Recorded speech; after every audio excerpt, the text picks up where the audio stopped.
Hello, hello, everyone. Dr. Frankie Pashon here. I hope you were all having an awesome week. It's been a little bit of a heavy week for my Jewish community. So I've been trying to, like I lit a candle for the recent murders of the six hostages in Israel. And one of them actually Hirsch is from Berkeley, so pretty close to home for me and my kids. So it's been a rough week here, but trying to hold hope and lit a candle just to, really just it's just like a loss of words, but just trying to stay connected to community, make sure the people that I love know that I love them, and not to take for granted anything that we have. The fact that I'm here with you all right now, the fact that my mind is sharp enough to produce information that is helpful to people, the fact that I have the confidence and ability to be here, and that I woke up again today. So just have lots of gratitude. And I guess that's the message. Have gratitude for everything you've got, and make sure the people around you that you love, um, make sure that they know it. And that's really my personal message of the day. And aside from that, I want to express gratitude to you all for following my channel, for commenting, for sharing, for being here with me weekly. Every Thursday, I post another video where I'm responding to really important topics, questions that have come up in my own practice over the last 2 decades, and topics that I think would be helpful to folks.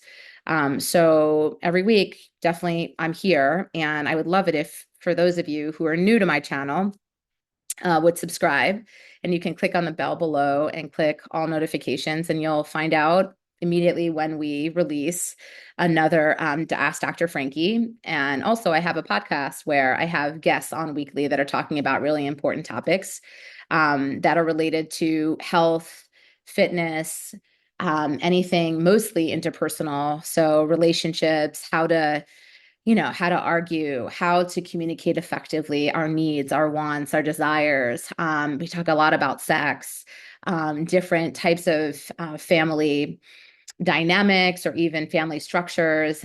Sort of oftentimes I have folks on that sort of push the envelope a little, help encourage us to think outside of a box.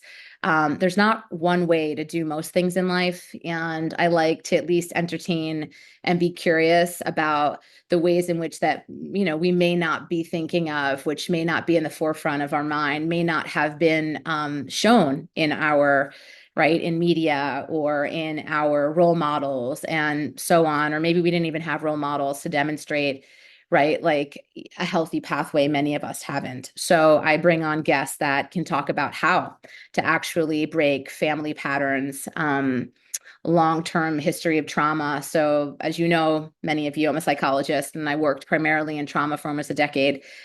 So I like to have experts on and help us, learn skills, help us better understand ourselves so that we can break the cycle of trauma and have healthy relationships going forward, where we can be vulnerable enough to connect and attach to good people that would only help us to grow in this life. So anyway, I know I'm going off on a tangent, but I'm just so grateful for you all, and I'm happy that I can be here today to speak on another important topic. So today we're going to talk about, are you and your partner ready to move in together? Oh my gosh, this is like such a common question that I get. When is the right time, Dr. Frankie? Is it too soon? Am I waiting too long? So we're gonna tackle it today.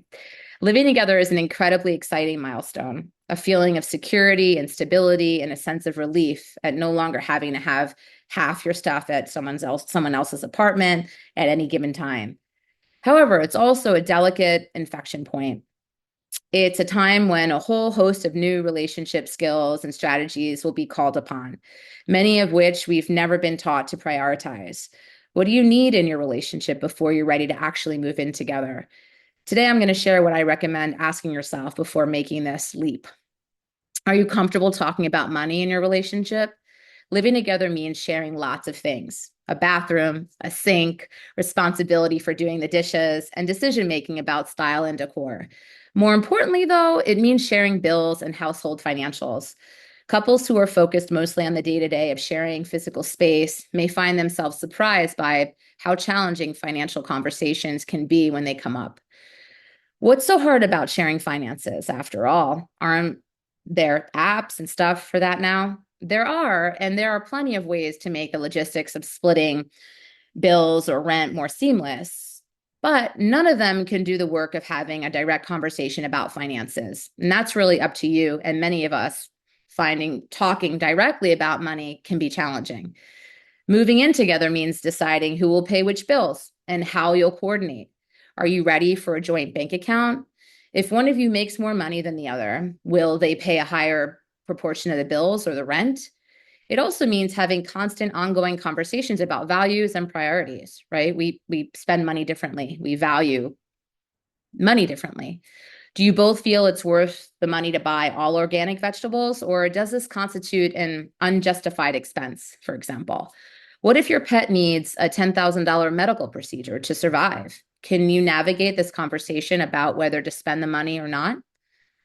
None of these are impossible situations to actually navigate, but you'll be well served to have at least some of them before moving in together, and ensure that you have the communication skills and emotional resilience to actually manage them. Do you consistently manage conflict and repair well? Conflict is an inevitable part of every single relationship, even the healthiest and the happiest relationships.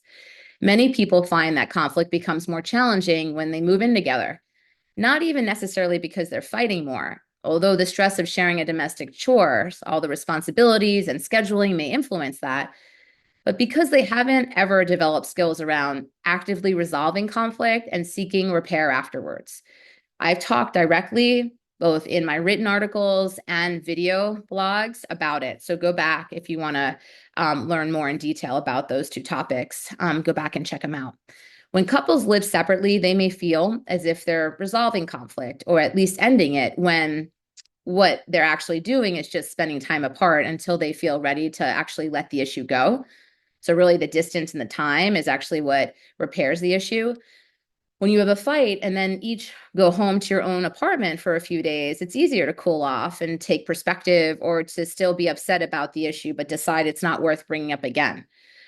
When you live together, however, that option is no longer available. You're in the same house indefinitely, no matter how upset with each other you are. Skills to actually work through the issues are crucial at that point. And it's really about skill acquisition, knowing how to confront the issue, how to be curious about the issue, how to communicate in a non-argumentative way, considering the four horsemen, which I've talked about. If you don't know what that is, go back to a previous talk or article that I've written about numerous times and you'll see it. Even when an issue has been worked through as much as possible and a solution has been agreed upon, hurt feelings and sensitivities can often remain. It's also important to work on your skills for active repair after conflict, letting you both return to the baseline with stable nervous system after conflict. That's key. Are you familiar with each other's families and how to support each other? It's always important to bring awareness and intentionality to the question of your long-term partner's family. Our families inform our attachment styles, and our ongoing relationships with them as adults can have major impacts on our current relationships. Building a relationship with your partner's family, if they're on good terms, or supporting your partner through the difficulties, if they aren't, is a building block of a long-term relationship. So mediating the relationship between your own family and your partner is also a priority. However, those things aren't necessarily easy, and living together can heighten these challenges. So whereas you may be expected to have occasional dinners or visits with family, maybe spend a holiday sometimes together, when you live separately, living with a partner changes its dynamic somewhat. You may be responsible for hosting parents when they visit from out of town, or even hosting large holidays for extended family. If your parents are aging, the idea of having elderly parents move in with you at some point may be on the table for discussion. It's great to know as much as you can as much as you can about the family dynamics at play and have established strategies and communication around dealing with them before moving in together. Do you have a sense of your needs for sharing space? Living with a partner is a lot like living with a roommate, with all the intensity of romantic attachment and sexual dynamics lumped in.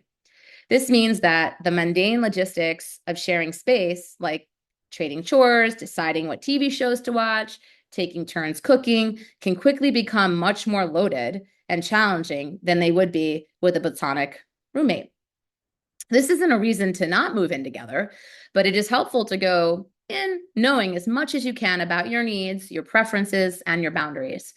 For instance, if you're someone who needs some alone or quiet time during the day, that's helpful to state at the outset to help avoid fights about why you don't want to talk about your day at work as soon as you get home. If you or your partner are working from home, frank discussions about your schedule and accommodations might also be helpful. Is working together in the same office fun and cute, or will it be stressful for you? It might be fun and cute in the beginning, and then several months in, feel actually pretty stressful. The most common grounds for conflict for couples living together are infrequency of sexual intimacy, unequal sharing of domestic chores, and conflict over sleep schedules. Do you and your partner have a working sense of what clean means to the other person? What does it look like for you for household chores to be managed equitably? Is it worth considering sleeping in separate bedrooms to give you both more space and flexibility when it comes to sleep? Are you ready to be intentional about connection? One of the most common statements from couples who move in together is that they expected connection to be effortless. After all, you see each other every day, right? And that they're surprised to find how much effort they ultimately need to put in to stay connected. Although it may seem counterintuitive that you don't feel an organically, effortlessly connected in the same house as you did when you lived separately, think about it this way. You used to have to actively plan seeking time with one another, and it felt a jolt of excitement and novelty every time. Now that there's no differentiation between your relationship and your daily routine, kind of changes, right? Changes the dynamic. Does this mean that you're trapped in a boring relationship with the spark gone as soon as you decide to move in together? No, not at all. It just means that the elements that used to be external elements of your relationship, which are intention, novelty, the progression of learning more about each other, are now actually things you'll need to do on purpose. So you've got to be purposeful inside your relationship. So this means making intentional plans to invest in your relationship, whether it's a date night or just a tender ritual of kissing goodbye each morning. It could be like John Gottman recently came out with some research about kissing for 6 seconds, extending that kiss, being really intentional about that kiss. And it can even be done in a playful way, but it's actually making a point to engage and connect intimately. It means deliberately cultivating novelty by having part of your lives you do without each other, and to get to report back to each other and find more about it later. Be curious about it. And it means deliberately maintaining your curiosity about the other person, like wondering about their time, if they did something outside of the relationship apart from you, asking questions instead of lapsing into indifference, assuming you know everything about them or that they've stayed exactly the same in every way since you met. Some of my thoughts for today. I've got some good book recommendations that I'd like you to check out. Wealthily Ever After, How to Talk About Money in a Relationship, Fight Right, How Successful Couples Turn Conflict into Connection, and Relationship Skills Workshop. So these links are in the show notes below. And if you have any reactions, thoughts, comments, please post. I try to check them and respond to them when I can. And if you think that this would be helpful to somebody that you know and love, then please share it. And thank you all for being here with me today. And I hope you have a beautiful rest of the week. And again, make sure that you are reflective and have gratitude for all the beautiful things that are in your life and within reach. And make sure that your loved ones know how you feel about them. Kisses, hugs, everyone. You take care.